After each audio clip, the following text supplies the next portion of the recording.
Tapi karena keimanannya lemah, dengan ajaran-ajaran agama Islam.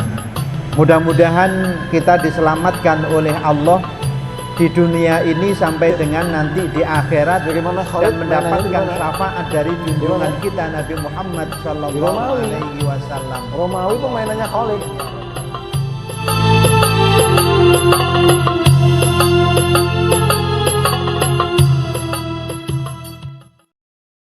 Amma ba'du fa ya ayyuhalladzina amanu taqullaha haqqa tuqatih wa la tamutunna illa wa antum muslimun.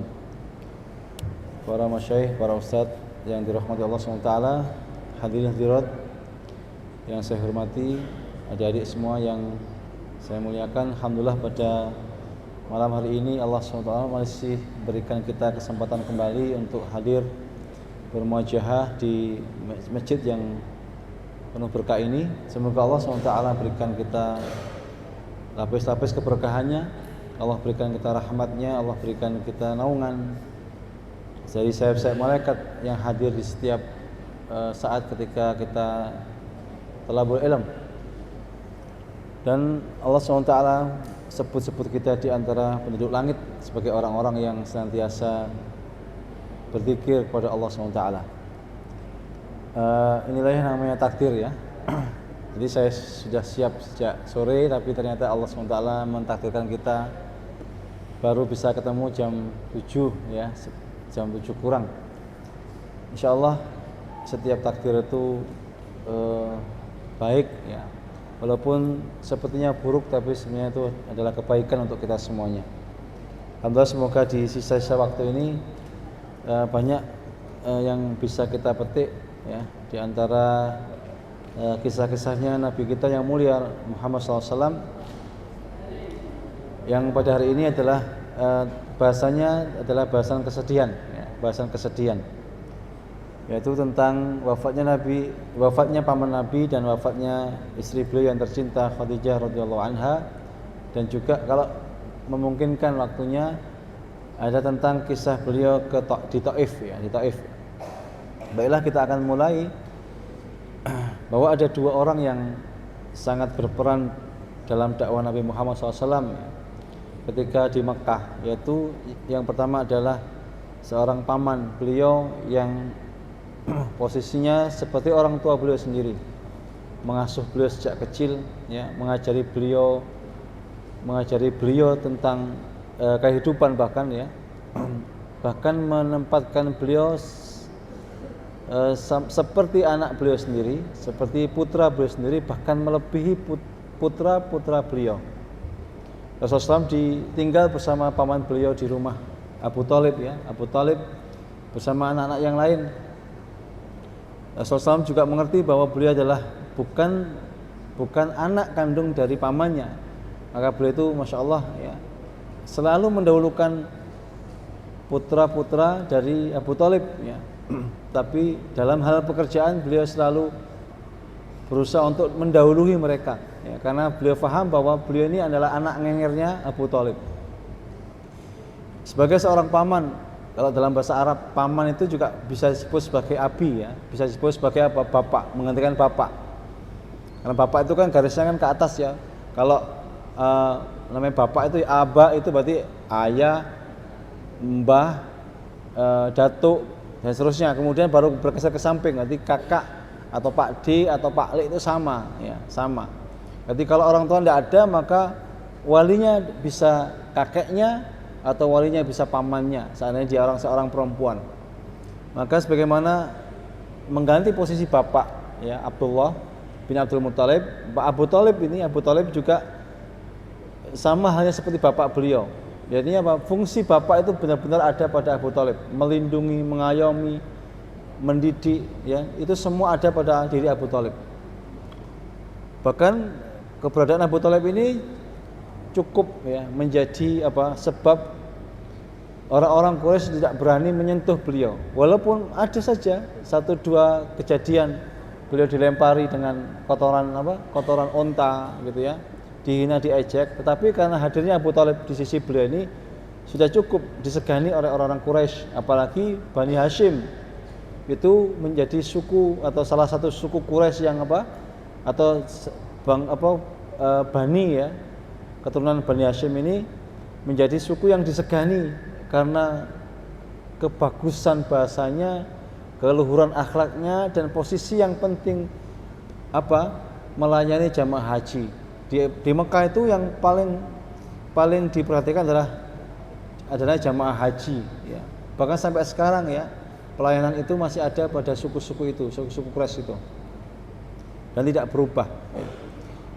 Maka ketika sampai beliau menikah ya, sampai beliau berdakwah di kalangan bangsa Arab di Quraisy sendiri dan juga di selain Quraisy itu, maka Abu Thalib ini menjadi benteng ya, benteng luar dari Nabi Muhammad SAW,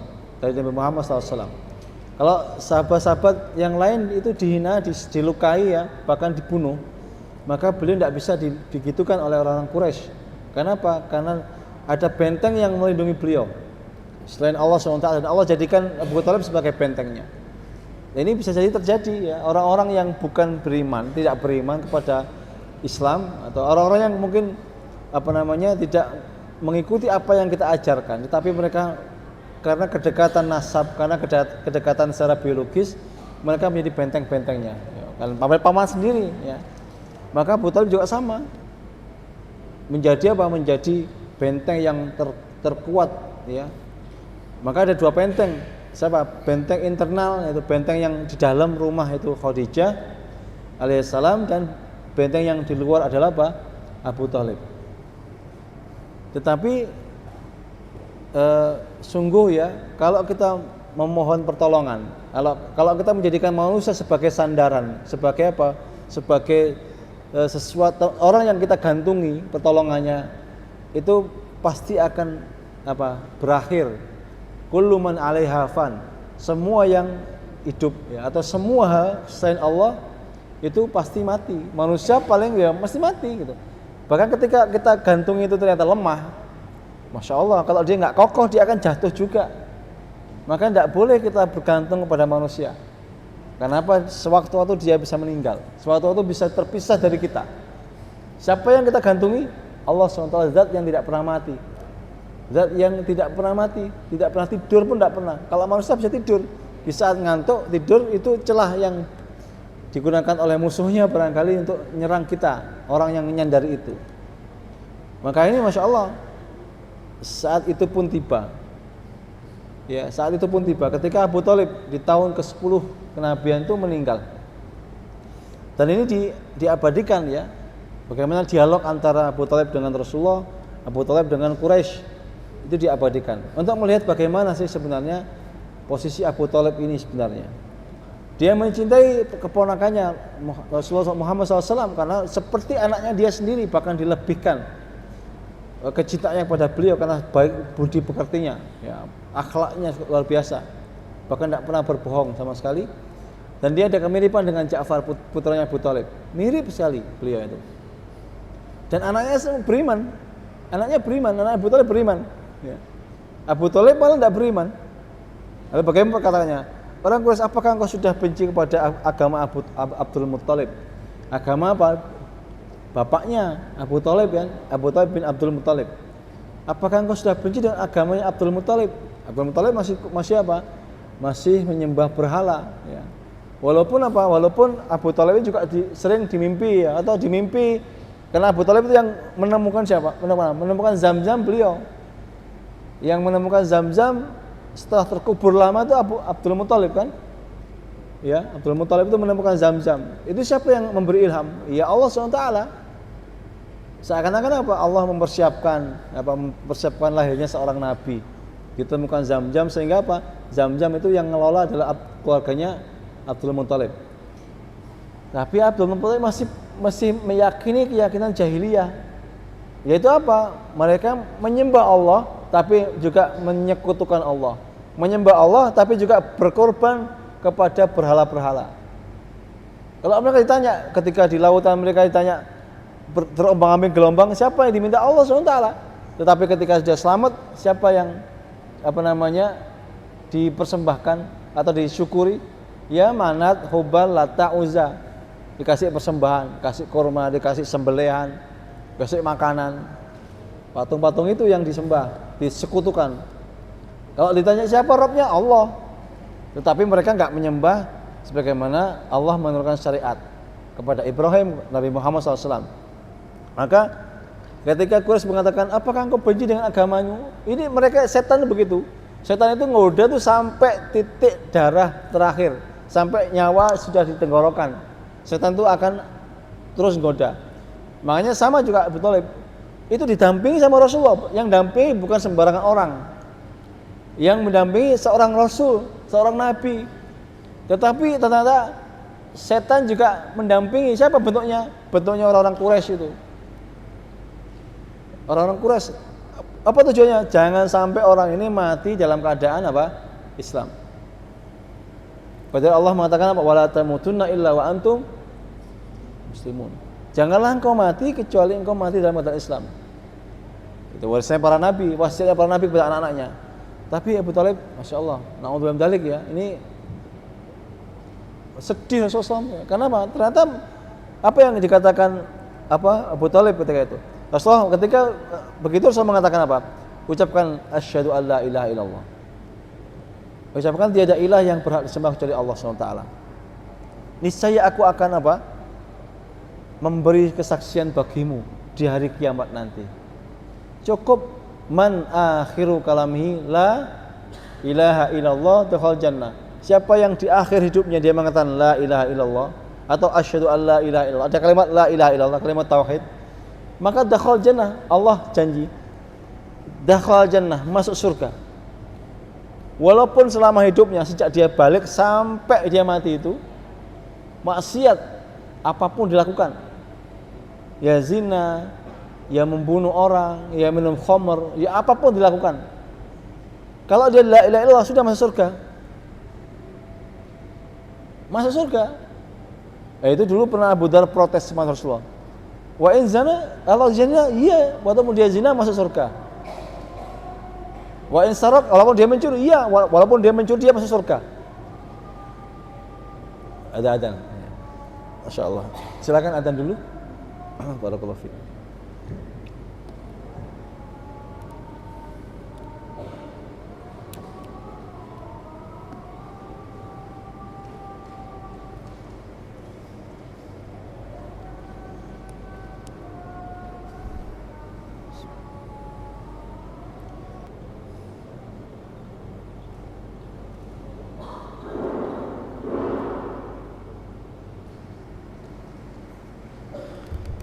Bismillahirrahmanirrahim.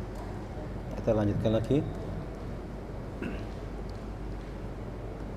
Ternyata Abu Thalib tidak mau mendengar perkataan Nabi Muhammad SAW, keponakannya sendiri. Dia menjawab, andai kata masyarakat Quraisy tidak akan merendahkanku, jika aku mengucapkan kalimat yang ketika aku ucapkan, engkau akan senang dengan kalimat itu. Tetapi ini berandai-andai Abu Thalib. Mereka nanti akan mengatakan bahwa kalau Abu Thalib itu mengatakan asyhadu alla ilaha illallah itu karena takut kepada siapa? Karena ketakutan kepada Allah atau kepada Nabi Muhammad SAW. Maka akhirnya apa? Dia tidak mau mengatakan kalimat tauhid itu. Tidak mau mengatakan kalimat tauhid itu. Kenapa? Karena takut dikatakan orang penakut. Takut dikatakan orang penakut. Ini kan Masya Allah ya, ini ngeri ya, makanya kesombongan ya. Ini pikiran-pikiran jahiliyah ini masih melekat pada Abu Thalib. Dan bisa jadi pikiran itu juga melekat pada diri kita. Jahiliyah. Contoh, ketika Abu Dzar Ghifari mengatakan kepada Bilal bin Rabah, "Hei Bilal, budak hitam anaknya budak hitam." Bayangkan, Abu Dzar Ghifari, orang yang Masya Allah beliau itu termasuk orang yang awal-awal masuk Islam ya, di 4 tahun pertama itu termasuk Abu Dzar Ghifari. Dia mengatakan kepada apa? Kepada Bilal, "Hei orang hitam anaknya budak, hei budak hitam, hei orang hitam anaknya budak hitam." anaknya seorang wanita hitam. Itu Bilal kecewa dengan kata-kata itu. Kemudian apa? Bilang sama Rasulullah. Rasulullah berubah mukanya. Kemudian mengatakan, wahai Abu Dar, anna fika ru'um min jahiliyah. Wahai Abu Dar, sesungguhnya dalam dirimu ada pemikiran jahiliyah. Kenapa? Orang yang menghina orang karena fisiknya itu ada jahiliyah di pikirannya. Seperti hari ini, kamu hitam, kamu pendek, itu jahiliyah. Itu kata-kata yang keluar dari pemikiran jahiliyah. Walaupun dia beriman. Kata Rasulullah, Abu Dar, sesungguhnya dalam dirimu ada pemikiran jahiliyah. Ada satu sisi jahiliyah. Kenapa? Karena menyebut Bilal ini seorang hitam, anak dari wanita hitam. Benar nggak kata-katanya? Benar kan? Bilal hitam, orang Afrika. Ibunya hitam, benar orang hitam. Bahkan budak. Bahkan Bilal juga mantan budak. Tetapi ketika itu diucapkan orang beriman kepada orang beriman yang lain, maka itu adalah pemikiran jahiliyah. Apalagi yang belum beriman, pasti ada jahiliyahnya. Seperti ini dia nggak mau mendapat hidayah, bahkan tidak mau mengucapkan la ilaha illallah. Kenapa? Takut dikatakan seorang penakut. Maka itu yang menghalangi hidayah turun. Ketika mereka takut dengan anggapan orang. Kenapa kamu nggak mau jilbaban? Nggak mau karena aku takut dianggap orang yang soalim. Kenapa kamu nggak ngaji? Sungkan aku, tetanggaku nggak ada yang ngaji. Kenapa kamu nggak mau misalkan takut ini, takut dibicarakan orang itu. Hanya takut orang lain menganggap dirinya bagaimana. Akhirnya dia meninggalkan sesuatu padahal itu perintah Allah. Meninggalkan sesuatu bukan karena Allah. Itu pemikiran jahil. Seperti Abu Thalib, nggak mau. Akhirnya dia terhalang dari hidayah. Mahal sekali. Coba seandainya dia mengatakan la ilaha illallah, betapa beruntungnya dia. Mau meninggal langsung dijamin surga. Padahal kehidupannya penuh dengan jahiliyah. Mungkin makan riba, mungkin berzina, mungkin membunuh, mungkin apa aja macam-macam. Karena dosa-dosa di bawah syirik itu pasti maksiat semua. Kalau yang syirik aja dikerjakan, pasti dosa yang lain juga dikerjakan. Ya kan? Karena itu dosa yang paling tinggi. Dan ternyata Abu Thalib tidak bisa. Kenapa? Ada pemikiran jahiliyah dalam dirinya. Hanya karena takut disangka nggak ikut agamanya bapaknya, meninggalkan agama bapaknya. Hanya takut dikatakan dia seorang penakut. Itu akhirnya nggak mau beriman. Ini banyak orang-orang yang sudah senior, umurnya sudah, kemudian diajar oleh anak-anak yang lebih berilmu. Kemudian dia ogah, nggak mau ke ngaji. Kenapa? Dia juniorku, dia baru masuk pesantren, dia baru lulus, aku selamat lulusnya. Itu harus dilatih.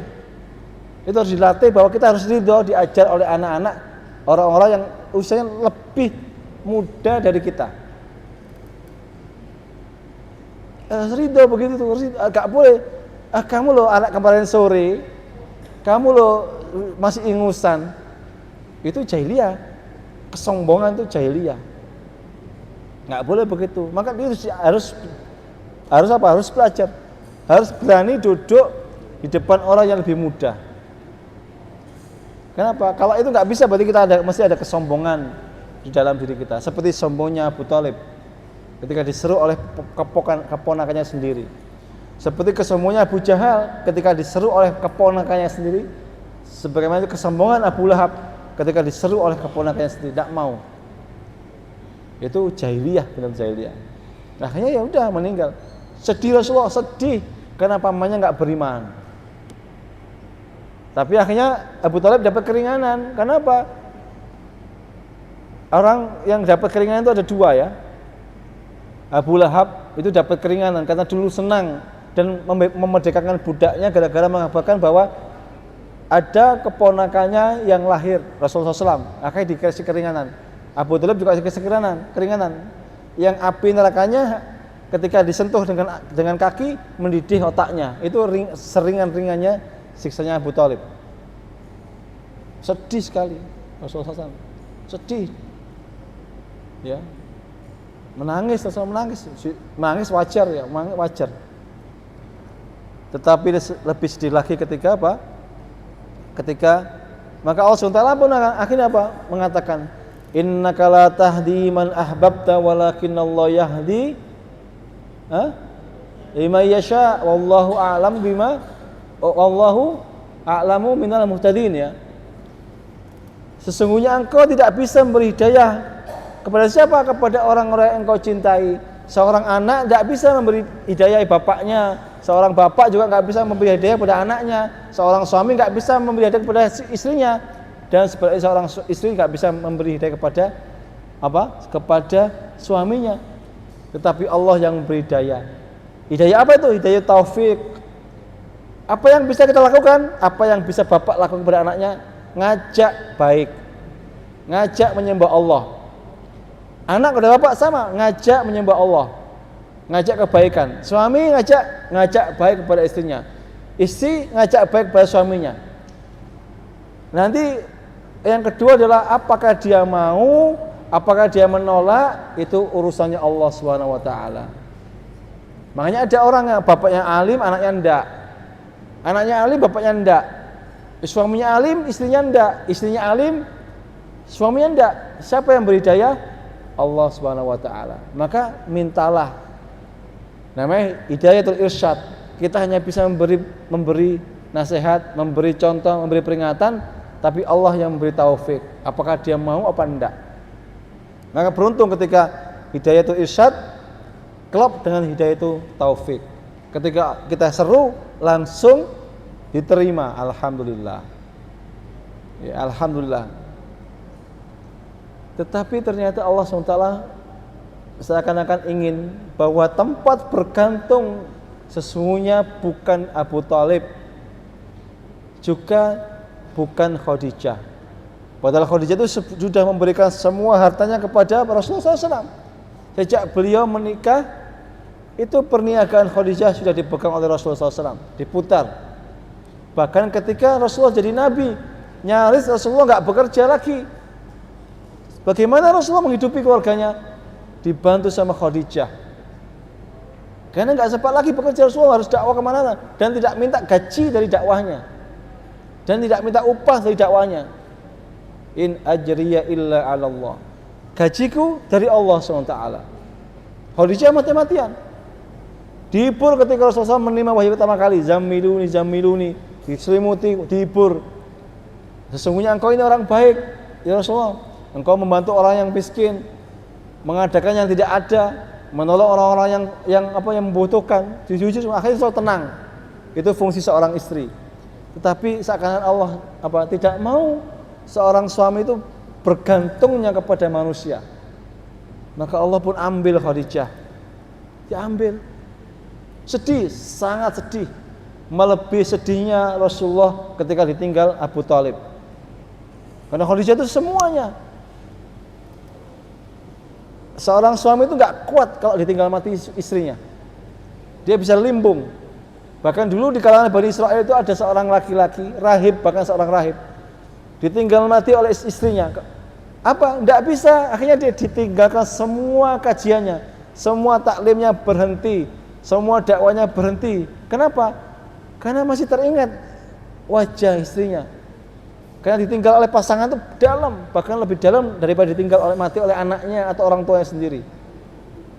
Apalagi sesolehah Khadijah. Itu orang bisa berhenti melakukan dakwah itu. Tapi apa? Ternyata Rasulullah diambil. Khadijah harus meninggal. Di tahun yang sama dengan meninggalnya Abu Thalib. Kalau tahun berganti kan sudah enak, sedihnya sudah berkurang. Di tahun yang sama berarti bertubi-tubi, ditumpuk-tumpuk musibahnya. Berarti apa? Ini ciri seorang nabi dan rasul. Kenapa? Orang-orang yang Allah cintai pasti diuji bertumpuk-tumpuk. Ingat ya. Orang yang Allah cintai diuji bertumpuk-tumpuk. Karena kalau Allah mencintai seorang hamba, ibtalahu. Kalau Allah mencintai seorang hamba, maka dia diuji oleh Allah. Kalau Allah mencintai yusib minha. Kalau Allah mencintai seorang hamba, dia akan diberi musibah oleh Allah SWT. Jadi kalau ada teman kita kena musibah, itu jangan, wah itu hidupnya kok musibah terus. Duh, bisa jadi dia kekasih Allah SWT. Karena para nabi itu orang yang dicintai oleh Allah SWT. Ujiannya bertumpuk-tumpuk. Sebenarnya Rasulullah SAW tumpuk-tumpuk ujiannya. Meninggal pamannya, jadi Khadijah meninggal juga. Terus gimana? Hasbunallahu wa ni'mal wakil, ni'mal maula wa ni'mal nasir. Cukuplah Allah sebaik-baik memberi pertolongan. Ni'mal maula wa ni'mal nasir. Dan Allah lah zat yang terbaik yang beri pertolongan, bukan manusia, bukan Khadijah, bukan Abu Thalib, hanya Allah SWT. Kokoh gitu, seperti itu. Ya. Rasulullah, masya Allah. Setelah itu luar biasa, karena orang yang diuji adalah orang yang sekolah. Ya. Kalau orang nggak sekolah nggak diuji. Maka orang kalau diuji selesai, lulus, naik levelnya. Maka setelah tahun kesedihan ada peristiwa yang luar biasa. Apa? Isra Mi'raj. Luar biasa. Dulu belum ada sholat 5 waktu, hanya sholat 2 rakaat. Ya, sholat di awal malam dan akhir dan awal petang. Fil bil ghudwi wal asal. Tapi setelah kematian dua orang yang beliau cintai, Allah turunkan perintah sholat sebagai hiburan. Sebagaimana kata-kata beliau kepada Bilal bin Rabah, "Ya Bilal, arihna bis shalah." Wahai Bilal, hiburlah kami dengan sholat. Jadi orang kalau sedih, musibah, itu hiburannya hanya sholat. Arihna bis shalah. Tapi kalau orang sedih nggak terhibur dengan sholat, ya mungkin sholatnya harus diperbaiki lagi. Demikian mungkin yang bisa saya sampaikan. Mohon maaf atas segala kurangan.